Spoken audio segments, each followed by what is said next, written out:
Welcome to the latest episode of The Digit Show. I am Manas Tiwari and we have a very intense episode planned for you today. And that's because the Indian smartphone industry has been going through some sort of a transition lately where people suddenly have more money, they want better products, more premium experiences, and one company which is facing a bit of heat because of that is Xiaomi. Once a market leader in India, Xiaomi is not among top 5 smartphone makers in the country. It has seen a sharp decline in shipments, over 38% fall year on year. It used to be one of the top smart TV sellers, it's not anymore, and is kind of facing a bit of challenge to stay relevant in the Indian market. So this week, I sat down with Xiaomi India's leadership to understand their plans going into 2026, major categories, focus areas for them. So let's not waste any time and let's hear what they have to say. So I have with me the Chief Business Officer of Xiaomi India, Sandeep, and the Chief Marketing Officer of Xiaomi, Anuj Sharma. And there's so much to catch up here because Sandeep, we haven't spoken much, and Anuj, since the last time I spoke with you, so much has changed here because Xiaomi was one of the key market players in India. It still is, but you're not among the top 5 smartphone companies anymore. There's been a decline in the shipments. There was a time when you were dominating the smart TV space. Now you're not the top player there as well. There have been so many leadership changes. Multiple reports have also highlighted so many issues like retailer issues, lack of investment in India. We're going to talk about all of that, but let me start with a very direct question. Would you at this point agree that 2025 has been a difficult year for Xiaomi India? Manas, thank you for coming and speaking to us. I think 25 has been a year of progress and learning. We've strengthened our presence and play in the ecosystem. Very strong, sort of performance on television, particularly on premium QLEDs. Very strong performance on tablets. Again, premium tablets where we have Pad 7, where we've gained a lot of share. A new launch of a local manufactured watch, which has seen a lot of success and traction on channels. So strengthening of our ecosystem play. Also at the same time, we have continued on our journey of, becoming and starting to make sure our portfolio is becoming more premium, focus on value. And to that extent, our growth drivers, which is really strengthening our omni-channel presence and strengthening our presence across all 3 brands, which is Xiaomi, Redmi and Poco, is something that we focused on. People in India have always known Xiaomi and Redmi for their value smartphones, right? And that's where we have seen a decline in terms of shipments. So again, what do you think went wrong? Is it the forecasting, go-to-market planning, or just the demand estimation? I think there has been a conscious shift from our side to start focusing from volume to value. A conscious shift in terms of the portfolio that we want and the transitioning of the portfolio. And also a conscious shift in terms of making sure that we have a strong omni-channel presence and we build our muscles in that channel, the mainline channel. And so this is part of that journey. Yes, we've dropped, volume, as you mentioned.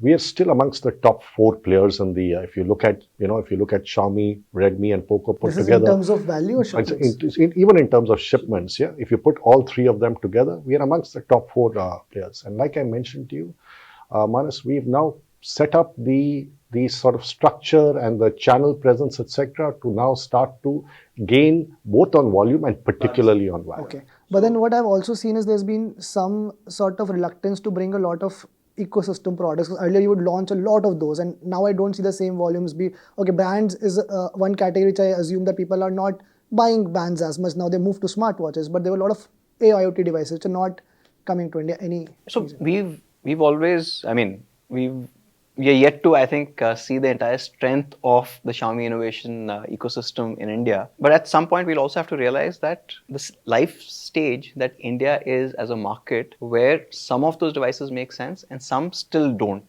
right?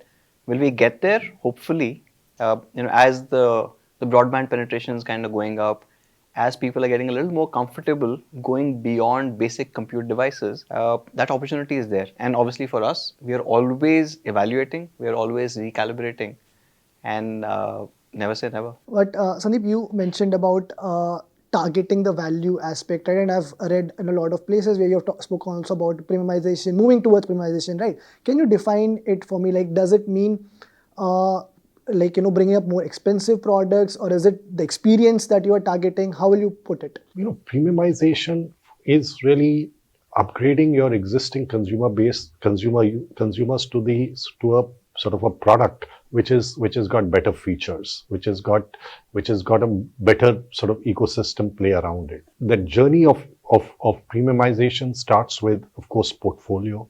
It starts with your presence in retail. It starts with the experience you're offering in retail, your service network, your ecosystem products. And we're sort of working on all aspects of that. Some of the portfolio play you've seen, Anuj just talked about it.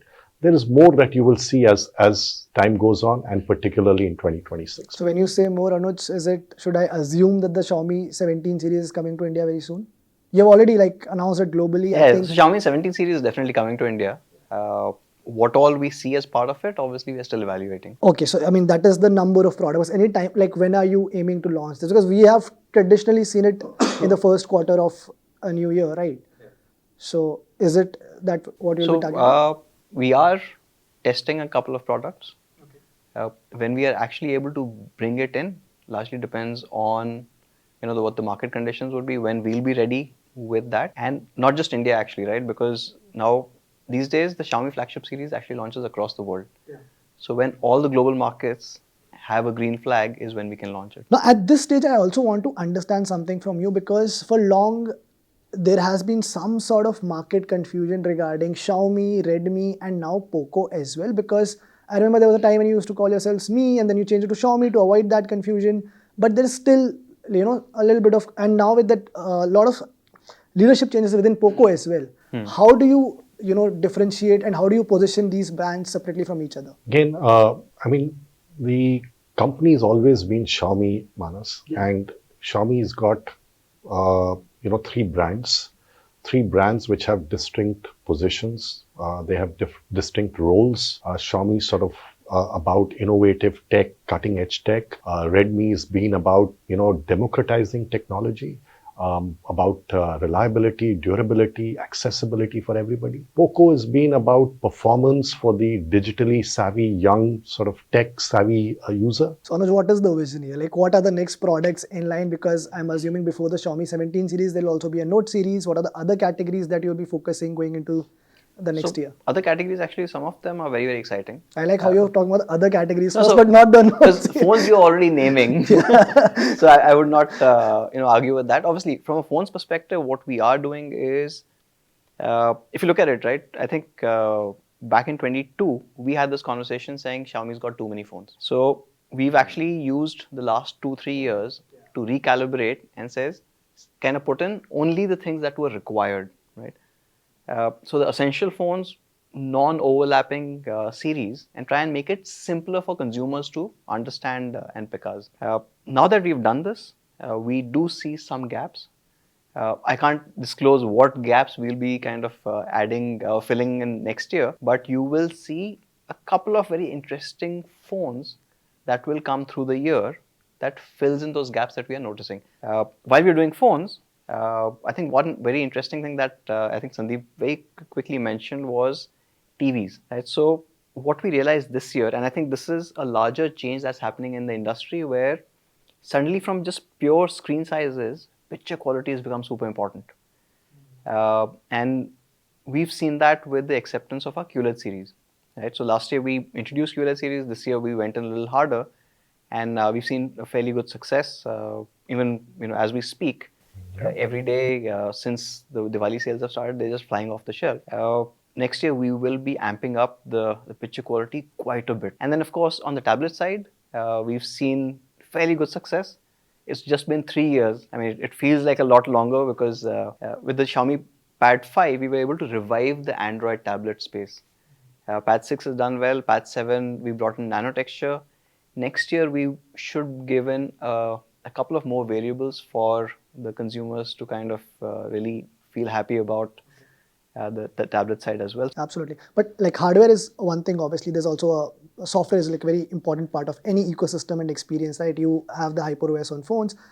what is happening on that side? Like, how are you planning to refine that experience for users? So HyperOS 3 is again, so we've been testing HyperOS 3 for the last couple of months.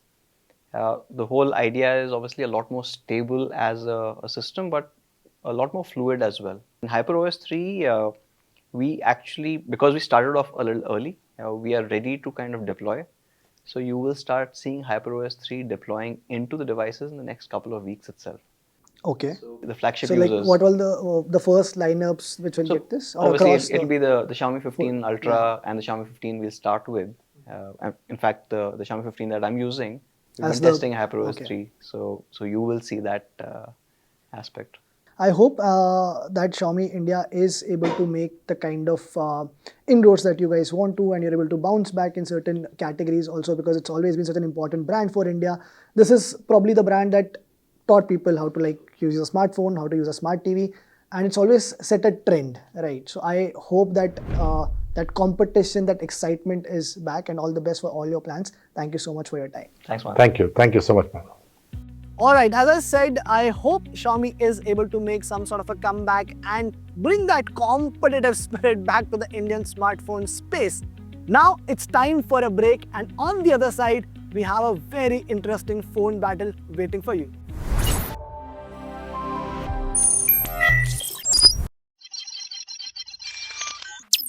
So welcome back, this is the Digit Show, and what's been cooking at the Digit Show? Well, the foldables are the flavor of the season. We have seen a bunch of them in the Indian market this year, but two that stand out are Samsung's Galaxy Z Fold 7 and Google's Pixel Fold. Both are outstanding in their own ways, come with some extraordinary capabilities. But which one offers you the top dollar value? Well, Aman has been testing both these phones for hours and hours at our Digit Test Labs, so let's hear it from him.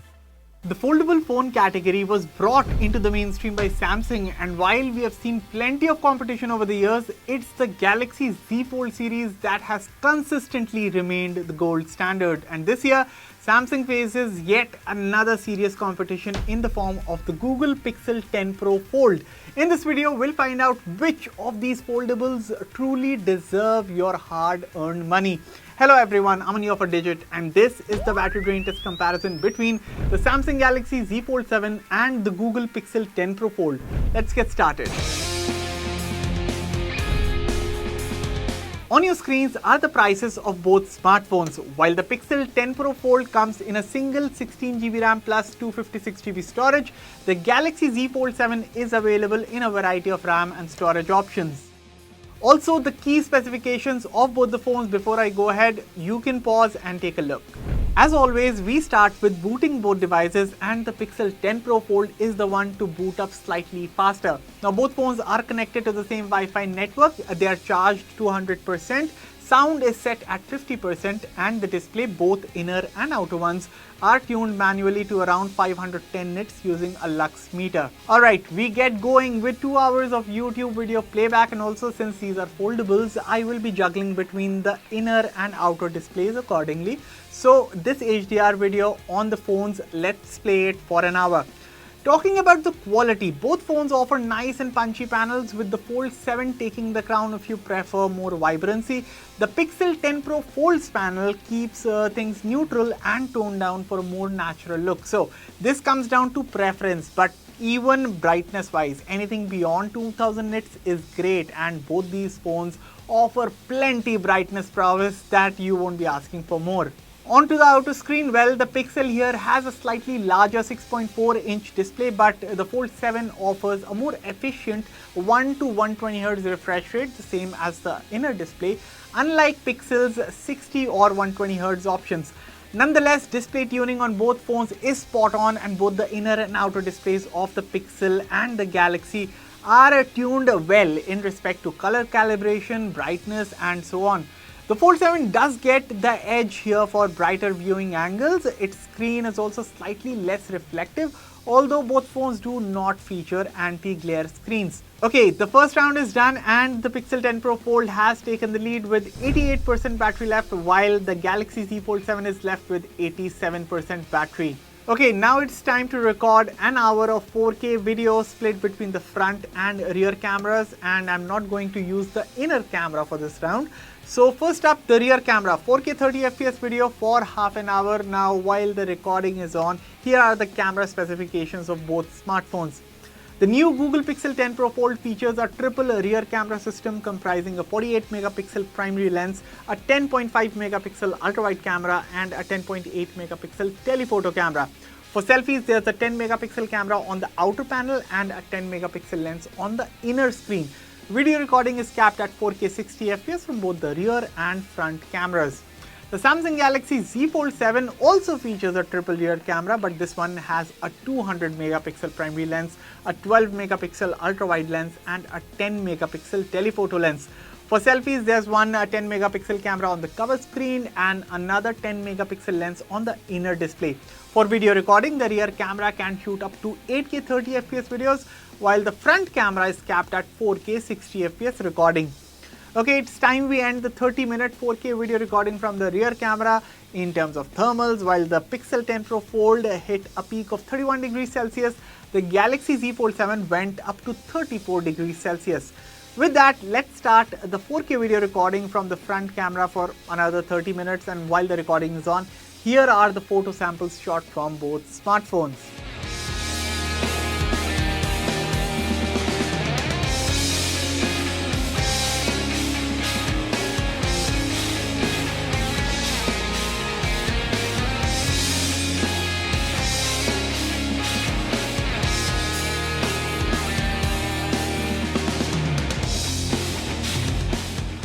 Alright, an hour of 4K video recording is done. Once again, a quick check on the thermals, and both devices kept it pretty cool, hitting a peak 32 degrees Celsius.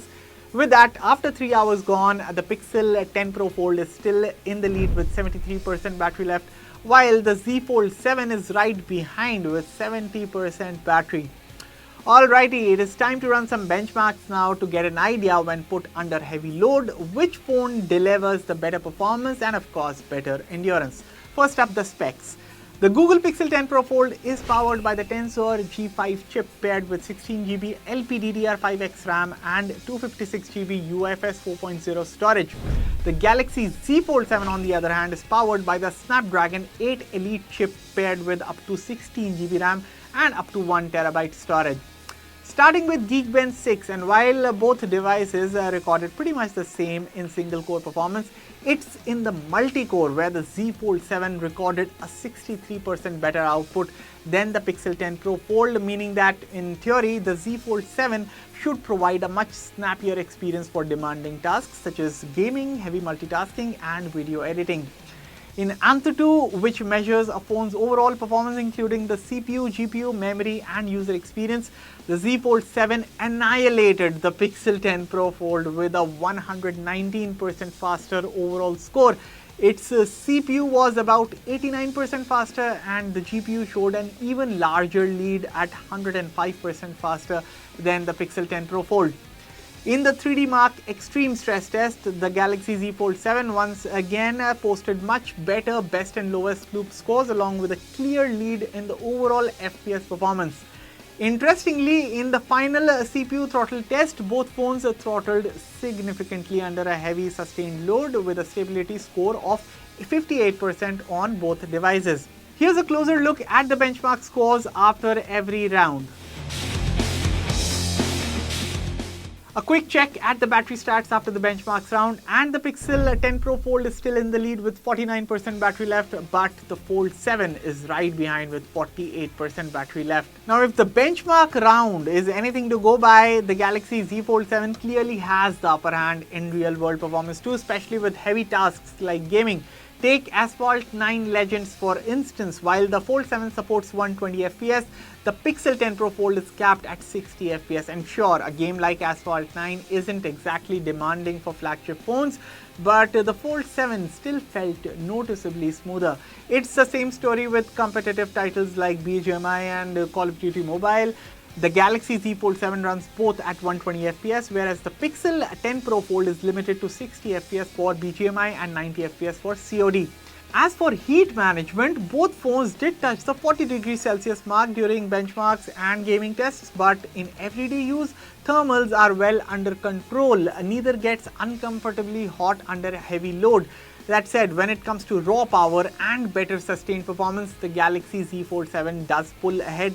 There's really no getting around that. Okay, we are done with the gaming round 2, and well, what just happened? The Galaxy Z Fold 7 has pulled ahead with now 30% battery left, while the Pixel 10 Pro Fold is trailing with 25% battery left. With that, we are in the last leg of our battery drain test comparison. I will now run an hour of Instagram on both devices here, but without keeping you waiting until the last minute, I am going to fast forward to the 6-hour mark.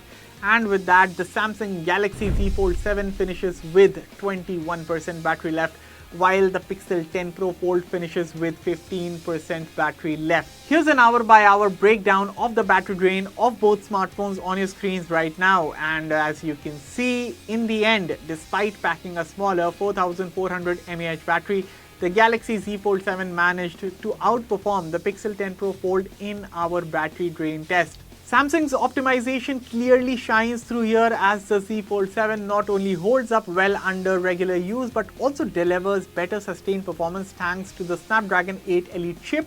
Sure, Samsung did have to compromise a little on battery size to maintain that sleek and lightweight profile, but just imagine the kind of endurance it could have offered with a 5000 mAh cell like the Pixel.